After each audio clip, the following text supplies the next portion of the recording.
بسم اللہ الرحمن الرحیم۔ حضرت بہاولق نقشبند بخاری رحمت اللہ تعالی علیہ بہت بڑے درویش گزرے، سلسلہ نقشبندیہ کے امیر تھے، اور کیا بات ہے ان کے سلسلہ مبارکہ کی بھی اور ان کی خدمات دینیہ کی بھی۔ آپ فرماتے ہیں کہ میرے دل میں تڑپ پیدا ہوئی کہ میں کسی شیخ کی نوکری کروں، خواہش پیدا ہوئی، تو میں نے حضرت امیر کلال کا تذکرہ سنا۔ بڑے درویش تھے، بڑے راہنما تھے، دور دور تک ان کے تذکرے میں سنتا تھا۔ فرماتے ہیں کہ میں ان کے ہاں چلا گیا، جب حضرت اتنا لمبا سفر کر کے حضرت امیر کلال رحمت اللہ تعالی علیہ کی بارگاہ میں پہنچا نا، فرماتے ہیں میں نے عجیب منظر دیکھا۔ حضرت صاحب جن کی میں نے بڑی تعریفیں سنی تھی، بڑی بات سنی تھی، بلے بلے سنی تھی، جب میں پہنچا تو انہوں نے 4-5 لڑکے ساتھ لگائے ہوئے ہیں اور صاحب کشتی کر رہے، کشتی ہو رہی۔ تو کہتے ہیں میں نے کہا یہ بھی کوئی صوفی ہے جو کشتیاں کر رہا ہے، یہ بھی کوئی طریقہ ہے؟ ان کو چاہیے تھا بیٹھے ہوتے، حدیث پاک پڑھ رہے ہوتے، ذکر اذکار ہو رہا ہوتا، یہ کشتیاں کر رہے ہیں۔ خیر میں نے کہا سفر بڑا لمبا کیا ہے، اب آ گیا ہوں تو چلو رات تو رہ نہیں ہے، کوئی ہوٹل تو ہے نہیں یہاں وقت گزر سکے۔ حضرت امیر کلال رحمت اللہ تعالی علیہ مجھے ملے، لیکن چونکہ میرے اندر وہ زاویہ نہیں تھا، ٹوٹ چکا تھا۔ وہ ملاقات ہوئی تو میں نے کہا سلام لی، کیسے آئے؟ میں نے کہا زیارت کے لیے آیا تھا۔ کھانا کھلایا، رات مجھے سلا دیا۔ فرماتے صبح رات جب میں سویا تو میں نے عجیب خواب دیکھی کہ میں دلدل میں پھنس گیا ہوں، جتنی باہر نکلنے کی کوشش کرتا ہوں اندر دھستا چلا جاتا ہوں۔ اچانک میری خواب میں حضرت امیر کلال تشریف لائے اور آ کے انہوں نے میرا بازو تھاما، اللہ اکبر کہا اور مجھے باہر نکال دیا۔ فرماتے میں جب اٹھا تو پسینے سے شرابور تھا، حالت میری بڑی عجیب تھی۔ اتنی دیر میں فجر کی اذان ہوئی، نماز پڑھی تو حضرت امیر کلال رحمت اللہ علیہ خود میرے لیے ناشتہ لے کے آئے، اور فرماتے ہیں میرے آگے ناشتہ رکھ کے کہنے لگے بیٹے اگر ہم کشتی نہ کرتے تو رات تجھے دلدل سے کیسے نکالتے؟ اگر کشتی نہ کرتے تو دلدل سے تجھے کیسے نکالتے؟ پھر فرمانے لگے یہ کشتی میں لوگوں کو اپنا پہلوان ثابت کرنے کے لیے نہیں کر رہا، مجھے پتا چلا ہے کہ کافر اس علاقے پہ حملہ کرنے والے ہیں، ہم بھی جہاد کی تیاریاں کر رہے ہیں۔ تو یہ جہاد کی تیاریوں کے لیے کام ہو رہا تھا، تو نے پوچھ تو لینا تھا بات کیا ہے، تو نے تھوڑا پوچھ تو لینا تھا، تو تھوڑا سا تفصیلات میں چلا جاتا، کسی سے پوچھ لیتا۔ لیکن نا کبھی کبھی میں محبوب کے وہ فرمان دیکھتا ہوں تو دل میں رکھے اٹھتا ہے۔ جب محبوب نے کہا تھا تیری نظر بھی دائیں بائیں نہیں اٹھنی چاہیے، نظریں جھکا کے رکھنا، جھکا کے، کانوں سے وہ سننا بس جس کی تجھے ضرورت ہے، اور زبان سے محتاط جملے بولنا۔ جب نظر بری چیز دیکھے گی نہیں، کان سنیں گے نہیں تو دل میں وسوسے آئیں گے ہی نہیں۔ ہمیں تو پہلے دن سے شریعت نے محتاط رہنے کا حکم دیا۔ میرے عزیز دوستو، سلسلہ طریقت کے عزیزو، میری آپ سے یہ گزارش ہے، سمجھ لیں ایک نئے سرے سے دوبارہ سبق شروع کر رہا ہوں آپ کے۔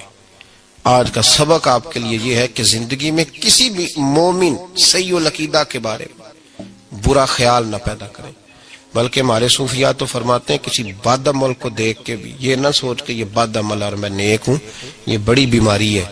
فرماتے ہیں ہو سکتا ہے ایک وقت ایسا ہے تیری توفیق چلی جائے اور اس کو اللہ توبہ کی توفیق دے کے اپنا ولی بنا لے، تو اچھی سوچ رکھ، مثبت رائے قائم کر۔ ٹھیک ہے جو لوگ غلط ہیں، تمہیں اگر غلط لگتے ہیں تو کنارہ اختیار کر، لیکن کبھی بھی اور بالخصوص اللہ کے نیک بندوں کے بارے میں، رب کریم کے اولیاء کے بارے میں، دین کے خدام کے بارے میں زندگی میں کبھی منفی نہ سوچیں، کبھی منفی نہ سوچیں۔ آپ کو پتا ہے کسی عالم دین کی توہین اس لیے کرنا کہ وہ دین کا عالم ہے، یہ کفر ہے۔ میرے حضرت صاحب ایک جملہ کہا کرتے تھے، ایک شخص نے کہا حضور تہجد کے لیے نہیں اٹھا جاتا، اب تو خیر لوگوں سے فجر کے لیے بھی نہیں نہ اٹھا جاتا، تہجد کے لیے نہیں اٹھا جاتا۔ تو حضرت صاحب فرمانے لگے رات کو اچھی سوچ کے ساتھ سویا کر، اچھی سوچ کے ساتھ سویا کر۔ تو پھر مسکراتے مسکرانے فرمانے لگے محبوب کی سوچوں میں سویا کر، یار کی سوچوں میں سویا کر، تو اسے سوچتا سوچتا سویا کر، صبح خود ہی تجھے بیدار کر لیا کرے گا۔ پر اس سے دل لگانا، اسے سوچتا سو، تو کسی اور کو سوچتا کیوں ہے، کسی اور کی طرف تو دیکھتا کیوں ہے؟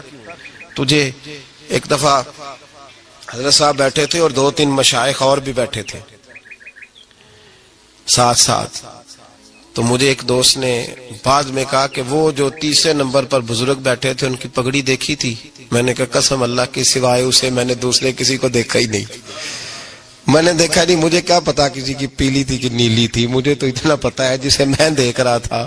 اور ویسے بھی ایک ول پجیا مینو صدق نہیں تھیندا, اور کدے ول پجا ہوں.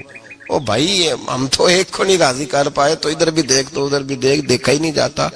سوچوں میں رہیں اور مثبت سوچ رکھیں, ٹھنڈی اچھی خوبصورت. میں سب سے پہلا فائدہ یہ ہے کہ اللہ آپ کو سکون کی دولت عطا فرمائے. لوگوں کے درد کو بھی سمجھ. اولیاء چشت میں جس بزرگ نے اپنے زمانے میں بڑا عروج پایا ان کا نام خواجہ قطب الدین بختیار کاکی ہے.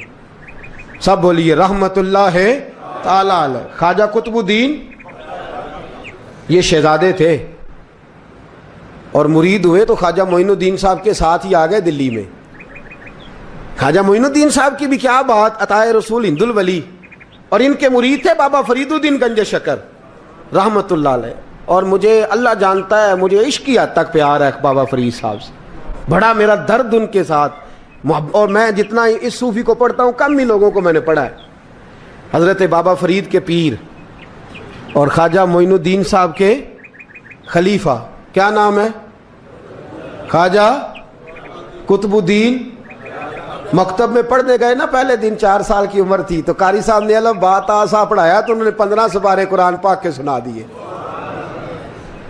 تو کہنے لگے بیٹا تجھے کیسے آئے؟ کہنے لگے میری اماں 15 سپاروں کی حافظ ہے, وہ سارا دن قرآن پڑھتی رہتی تھی, مجھے سن سن کے یاد ہو گیا ہے. یہ بالا نو گالا یاد ہو سکدیاں نے تو قرآن پاک بھی یاد. اللہ خیر کرے, شرط یہ ہے کہ ہم گھر میں قرآن پڑھیں, بچوں کو سن سن کے بھی یاد ہو ہی جاتا ہے. خواجہ قطب الدین اتنا عروج پایا اس شیخ کامل نے کہ وقت کا بادشاہ بھی مرید ہو گیا. سلطان شمس الدین التمش مرید تھا, دلی کا بادشاہ بھی مرید تھا, اجمیر کا بادشاہ خواجہ معین الدین صاحب کا مرید نہیں ہوا, نہ پاک پتن کا بادشاہ بابا فرید کا مرید ہوا. لیکن خواجہ قطب صاحب کو اللہ نے یہ عظمت بھی دی, یہ شان ہے نا. اگرچہ صدقہ سارا خواجہ معین الدین کے قدموں کا ہی تھا, لیکن دلی کا بادشاہ مرید ہوا, اور اتنا اعلیٰ مرید ہوا کہ جب خواجہ قطب الدین صاحب کا وصال ہوا تو 3 شرطیں لگائی تھی. فرمایا میرا جنازہ وہ پڑھائے, جب سے توبہ کیا پھر اس کا سینے بد حرام کے لیے نہ کھلا ہو, اور جب سے توبہ کیا پھر لقمہ حرام اس کے گلے سے نہ گزرا ہو, اور جب سے توبہ کیا پھر کبھی نماز تہجد بھی قضا. بڑے بڑے صوفی میری طرح کے گردن جھکا کے کھڑے ہو گئے. 7ویں صف سے دلی کا بادشاہ نکل آیا, کہنے لگا پیرا ساری زندگی میں نے پردہ داری سے عبادت کی تھی, تو جاتی دفعہ مجھے بے نقاب کر گیا ہے. اتنا بڑا انہوں نے شخص تیار. اور حال یہ تھا, لوگ کہتے ہیں کہ فلانا آدمی امیر آدمی ہے تو حضرت صاحب کا تعلق پیر صاحب کا تعلق زیادہ ہے, تو اس کی عمارت نہ دیکھ, کبھی کبھی اس کی پرہیزگاری بھی دیکھ, اس کی خدمت گزاری بھی دیکھ. خواجہ قطب الدین صاحب پہ بھی الزام لگتے رہے. ایک الزام یہ بھی لگا کہ قریب چلے گئے. ہوا کیا, جب بادشاہ مرید ہوا تو کہنے لگا حضرت جی میں نے بادشاہی نہیں کرنی, میں نے اب خانقاہ میں رہنا ہے. تو فرمایا بیٹا تو چھوڑ دے گا تو کوئی ظالم بیٹھ جائے گا. تو حضور پھر کیا حکم ہے؟ فرمانے لگے تو نے کرنی ہے. تو کہا حضور آپ وہ کہاں ہوتے ہیں, میں کہاں ہوتا ہوں, دل ہی نہیں لگتا. تو آپ فرمانے لگے میں ڈیرا اٹھا کے تیرے قریب لے آتا ہوں. خواجہ صاحب 1 کلومیٹر کے فاصلے پر ڈیرا اٹھا کے لے آئے. فرمانے لگے میں تیری تربیت کرتا رہوں گا, تو مخلوق کا بھلا کرتے رہنا. صلی اللہ علیہ, تو حضور کی امت کا اللہ اکبر. وہ قریب, اس وقت بھی لوگوں نے بڑی باتیں کی کہ دیکھو جی بادشاہ تھا نا تو پیر صاحب بھی نیڑے آ گئے. لوگ دیکھتے نہیں کہ اصل بات کیا ہے. خیر وقت گزر گیا, بادشاہی مرید ہو گیا, تو پھر دلی سارے میں اسلام, اتنا عدل انصاف. ہندوؤں کو بات پسند نہ آئی, انہوں نے کچھ مسلمان خرید لیے. سلطان شمس الدین التمش بیٹھا ہے دربار میں, جاگ رہے ہیں نا آپ لوگ, سب کہیے صلی اللہ علیہ. بڑی غور سے سننے والی بات. ایک دن سلطان شمس الدین تمش دربار میں بیٹھا ہے, قاضی عدالت بھی بیٹھے ہیں, مقدمات سنے جا رہے ہیں. باہر سے رونے کی آواز آنے لگی, چیخنے چلانے کی. بی بی بیان کر رہی, کیا ہو گیا کیا ہو گیا. وہ ٹال لگے ہوتے تھے بادشاہوں کے, وہ بجنے لگے, زور ہونے لگا. بادشاہ نے کہا اس فریادی کو جلدی بلاؤ.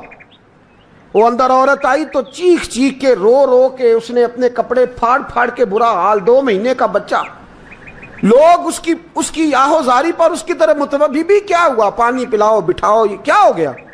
کہنے لگی لٹ گئی، عزت برباد ہو گئی، تباہ کر دی گئی۔ میں کیا ہوا؟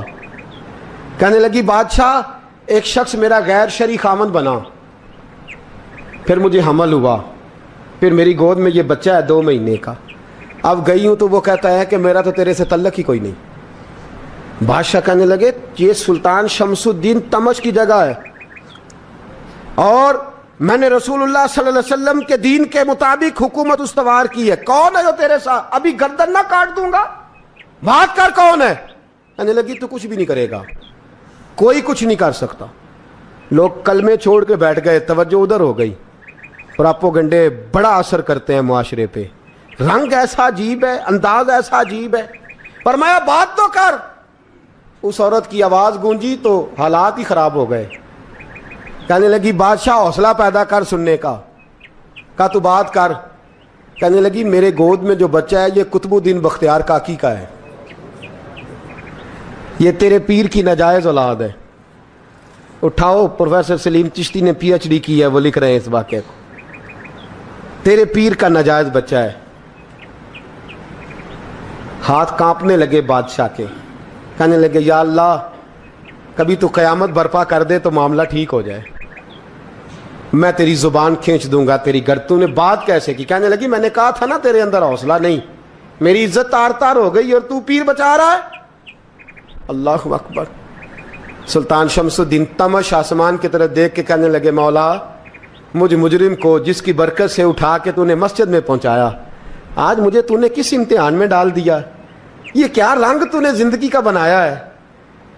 کہنے لگی بلا اسے، اڑاب گردن۔ اللہ اکبر۔ خواجہ قطب الدین بختیار کاکی، ذرا اس جگہ پہ اپنے آپ کو کھڑا کر کے دیکھ میرے دوست۔ جو شخص دلی کے بازار میں نکلے تو دکانیں بند ہو جائیں، عورتیں گھروں میں گھس جائیں، جس کے نام پر چرچے ہوں دین کے، وہ شخص لاٹھی ٹکاتا ٹکاتا، عرس منانے آسان ہے، ڈھول ڈمکے کر کے گھروں کو جانا آسان ہے، پر ذرا ان کی راہوں کا مسافر تو بن انہوں نے انداز کیا اختیار کیا۔ حضرت خواجہ قطب الدین بختیار کاکی، خبر پھیل گئی۔ اتنی شہرت پاکیزگی کی نہیں ہوئی تھی جتنی اس جرم کی ہوئی۔ لاٹھی ٹکاتے ٹکاتے جب پہنچے نا بادشاہ کے دربار میں، بادشاہ اٹھنے لگا، قاضی اٹھنے لگا، لوگ اٹھنے لگے، تو قطب الدین بختیار کاکی کی آنکھوں میں آنسو آئے۔ مانے لگے بیٹو بیٹھ جاؤ، آج میں پیر بن کے نہیں آیا، میں مجرم بن کے آیا۔ اور کہا میرے مالک کا انصاف بھی دیکھو، دلی کا پیر آج دلی کی عدالت میں اپنے نا کردہ جرم کی صفائی دینے آیا ہے۔ بڑی لاٹھی پہ ٹیک لگائی، دلی کی گلیاں بھی روتی ہیں کہ یہ کیا رنگ، اللہ یہ تیرا کیا رنگ ہے، یہ تے میں گڈی تے ہاتھ ڈور سجن دے، او جنج رکھے اونج رہنا ہے، واجب نہیں جے وچ شریعت، مندہ خسم نو کہنا اے تن میرا کنگھی ہووے، میں زلف سجن دی واواں، پوش میرے دی جتی بن جائے، میں یار دی قدمی آواں، مارو مارو مینوں مار مکاؤ، کوئی یوزر نہ پیش لے آواں، جے سونا ہی میرے دکھ وچ راضی، جے سونا ہی میرے دکھ وچ راضی، تے میں سکھ نو چولہے ڈاواں، پر یار فریدا کدی بل پہ سونا، یار فریدا جے کدی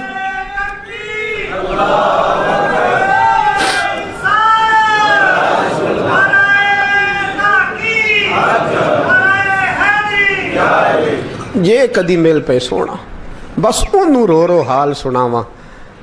ٹیک لگائی ہے، کہنے لگی بی بی بول دے گواہی، کہنے لگی بی بی رب جانتا ہے، رب کا رسول جانتا ہے، پر میں تجھے نہیں جانتا، تو کون ہے؟ کہنے لگی اچھا وہ لوگوں کو بھیج کے تہجد کے بہانے پچھلے دروازے مجھے اندر بلانا، رب تیرا بھول جانا؟ پھر رونے لگی، پھر مکر کرنے لگی۔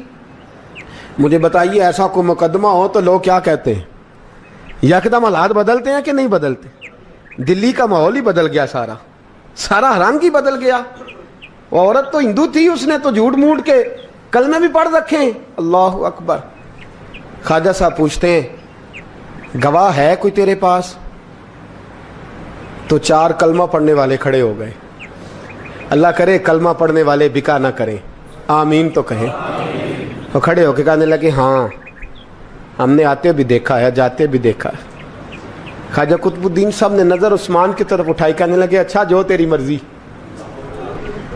میں گڈی تے ہاتھ ڈور سجن دے, وہ جنج رکھے اونج رہنا ہے, واجب نہیں وچ شریعت مندہ خسم نو کہنا. کہنے لگے سلطان یار ایک رات کی مہلت نہیں دے دیتا.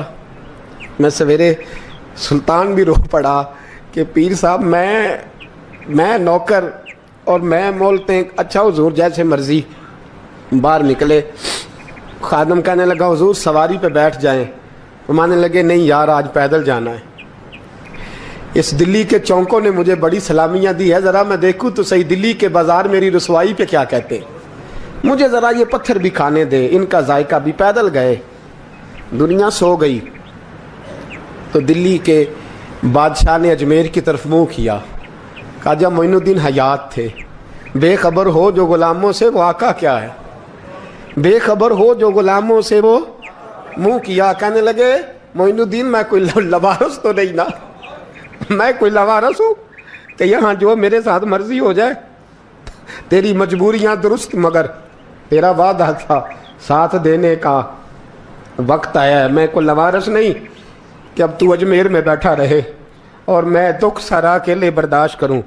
بڑھاپے کا مجھے بھی پتہ ہے, کمزوری کا مجھے بھی پتہ ہے, ذوف کا مجھے بھی پتہ ہے, پر تتی تھوڑے تھکڑے خاندڑیاں, میں بھی تو تیرے نام تو مفت بھی خاندڑیاں. مجھے بھی تو پتہ ہے نا منم غلام علی حیدریم قادریم تمز احمد رضا خامی زنم.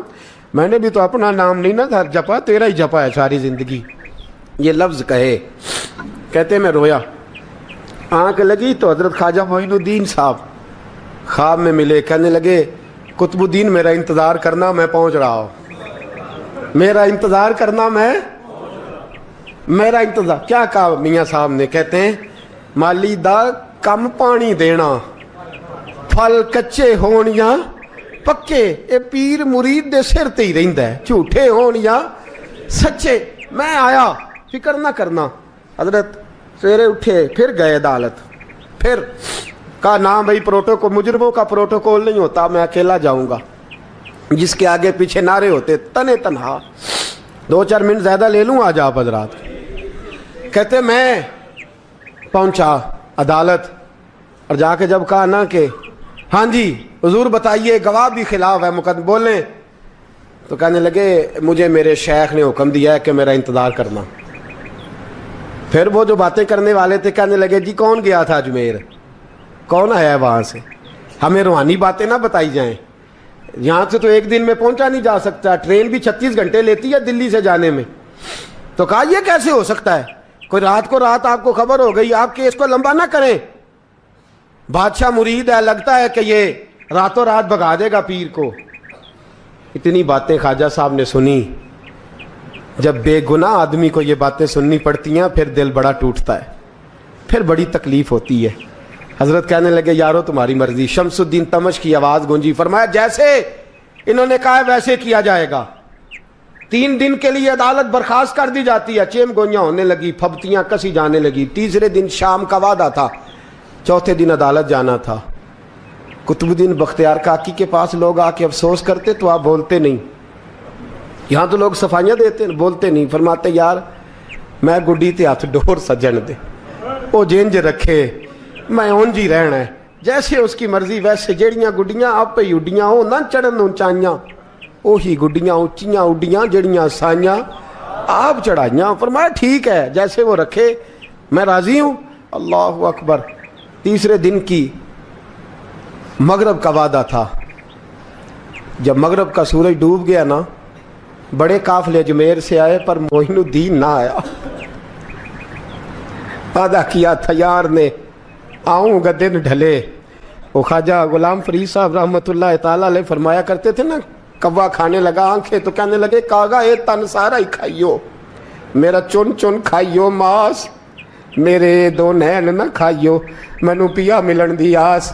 نے کہا سارا کھا جا, آنکھیں چھوڑ دے. اس نے کہا تھا میں آؤں گا, انتظار لمبا ہو گیا ہے پر میری امید تو نہیں نہ ٹوٹی.